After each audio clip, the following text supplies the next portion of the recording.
Hello दोस्तों।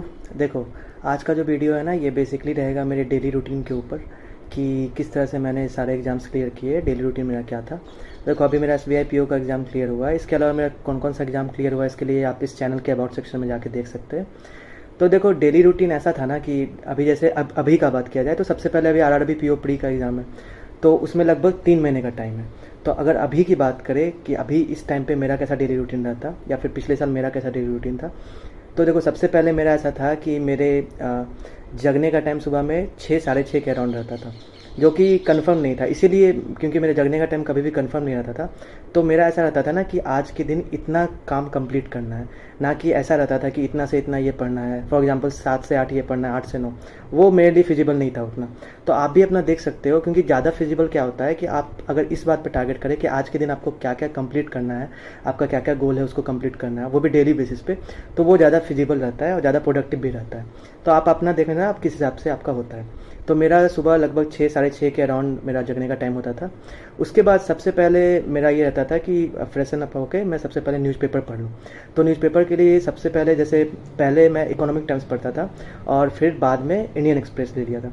तो English के लिए मेरा इंडियन एक्सप्रेस था पहले, और उसके बाद हिंदी के लिए, जैसे कि मैं यहाँ पटना में रह के प्रिपरेशन करता था ना, तो उसके लिए एक हिंदुस्तान की न्यूज़पेपर आती है। तो देखो, इंग्लिश और हिंदी दोनों आप न्यूज़पेपर पढ़ोगे तो वो ज़्यादा बेनिफिशियल होगा मेरे अकॉर्डिंग, क्योंकि RRB के इंटरव्यू में क्या होता है ना, RRB PO के इंटरव्यू में मैक्सिमम चांस होता है कि आपसे लोकल न्यूज़ पूछे। जैसे कि मेरे से उस समय पटना में न्यूज़ चल रहा था साइबर क्राइम का, तो उससे रिलेटेड न्यूज़ पूछा गया था, क्योंकि मेरा हमेशा से था कि पेपर मेरा हमेशा रेगुलर रहता था, तो उसके अकॉर्डिंग मेरा जितना भी आंसर था तो सब न्यूज़पेपर के अकॉर्डिंग ही था। तो अगर आप न्यूज़पेपर पढ़ते हो, आपकी आदत बन जाती है, तो आपको लॉन्ग टर्म में बहुत ज़्यादा बेनिफिशियल होगा वो। तो सबसे पहले मेरा ऐसा टारगेट रहता था कि अराउंड 30 to 40 मिनट्स में इंग्लिश का न्यूज़पेपर मेरा कंप्लीट हो जाए, और हिंदी का मेरा ऐसा रहता था कि हिंदी 15 to 20 मिनट्स मैक्सिमम हम पढ़ें। क्योंकि देखो, हिंदी में क्या होता है कि मैक्सिमम न्यूज़ आपकी जो रहती है वो काम की नहीं रहती है। अगर आप फर्स्ट पेज और सेकंड पेज को छोड़ दें और फिर लास्ट का अपना आप इकोनॉमी का पेज और जो स्पोर्ट्स होता है उसको छोड़ दें, तो मैक्सिमम न्यूज़ ऐसी रहेगी कि भाई ने भाई को मार दिया, या फिर मतलब ऐसा ही नेगेटिव न्यूज़। तो आप अपना देख लेना कि आप कितना टाइम न्यूज़पेपर में दे रहे हो, क्योंकि अभी अगर आपके पास 90 डेज़ है RRB PO के लिए, तो आपका जो होना चाहिए मेन फोकस, वो होना चाहिए क्वांट रीजनिंग पे। इसके अलावा आप GK भी पर डे पढ़ना और इंग्लिश पे भी अपना फोकस देना। पर क्योंकि इंटरव्यू आने के समय हम लोग ज़्यादा न्यूज़पेपर टाइम लेते हैं, तो अभी आप उसको कम भी टाइम दे सकते हो। तो मेरा ऐसा था कि 40 मिनट्स 45 मिनट्स इंग्लिश और 20 मिनट्स हिंदी न्यूज़पेपर को टाइम रहता था। उसके बाद मेरा रहता था, क्योंकि क्वांट मेरे लिए सबसे बोरिंग था, तो मेरा ऐसा रहता था कि सबसे पहले क्वांट हम अपना कंप्लीट कर लें।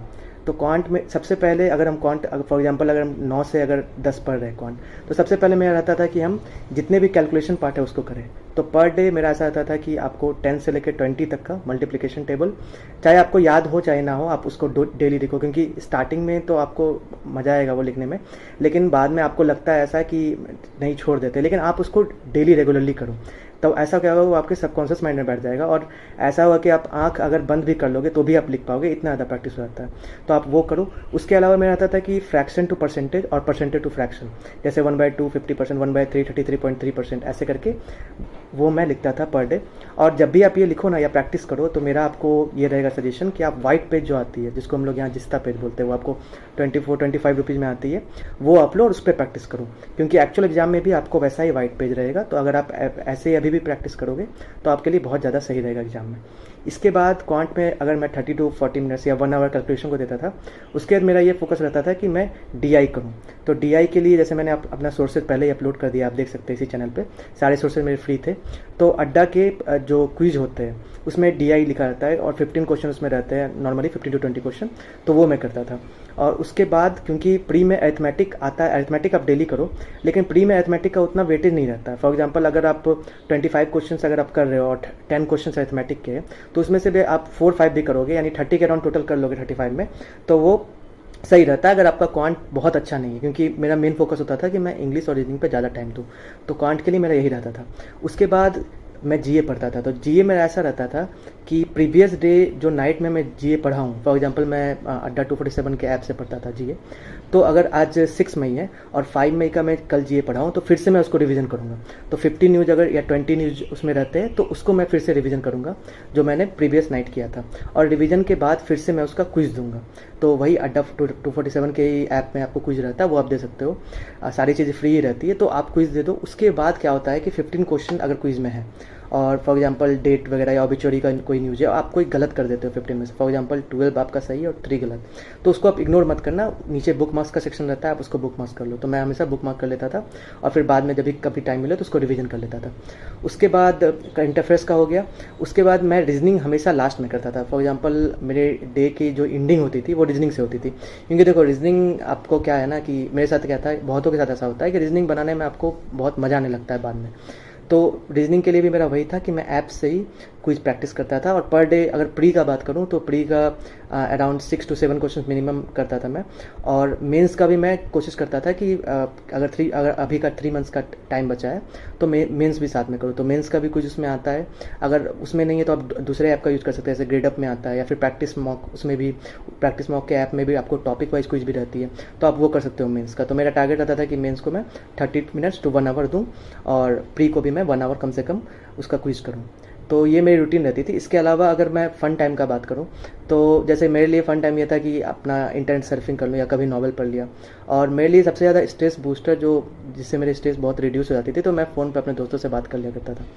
तो मेरा क्या था कि मैं कभी कभी घंटों बात करता था फ़ोन पे, तो उस चीज़ को बहुत मतलब कम करना ज़रूरी है। अगर आपका भी ऐसा कोई है हैबिट, तो उसको आप देखते रहो कि आप कहाँ आपका टाइम कहाँ जा रहा है, कहाँ आपका टाइम वेस्ट हो रहा है। इसके अलावा देखो एक बात सबसे इम्पॉर्टेंट है कि जैसे मैं अगर रात में 11 बजे तक सोया तो सुबह 6 साढ़े 6 तक मैं जग जाता था।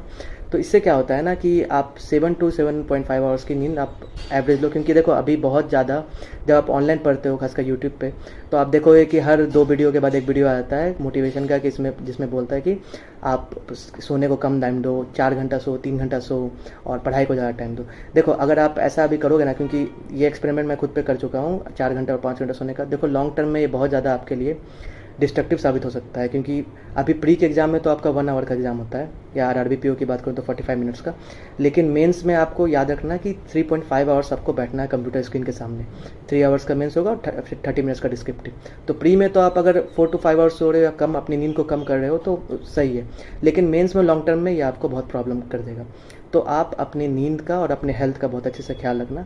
कोई फैकल्टी कुछ भी बोले, क्योंकि कोई फैकल्टी ऐसे भी जो बोलते हैं कि कम सो या ऐसा कुछ, तो आप अपने बॉडी के अकॉर्डिंग अपना रूटीन सेट करना, खासकर स्लीपिंग हैबिट्स और आपके जो ईटिंग हैबिट्स है ये बहुत ज़्यादा बेनिफिशियल है। क्योंकि कभी कभी क्या होता है कि एग्ज़ाम के पहले, जैसे कि मान लो कल को आपका प्री है, 2 दिन बाद प्री है, तो आपकी तबीयत खराब अगर हो जाएगी तो आपका पूरा का पूरा जितना भी प्रोडक्टिवनेस है वो घट जाएगा। और ऐसा हो सकता है कि 100 में आप 80 अटेम्प्ट करते तो वो 60 पे आ जाती, और फिर आप किसी को बोलोगे कि मेरी तबीयत खराब थी इसीलिए सिलेक्शन नहीं हुआ, तो वो भी बोलेंगे कि आप रीज़न दे रहे हो।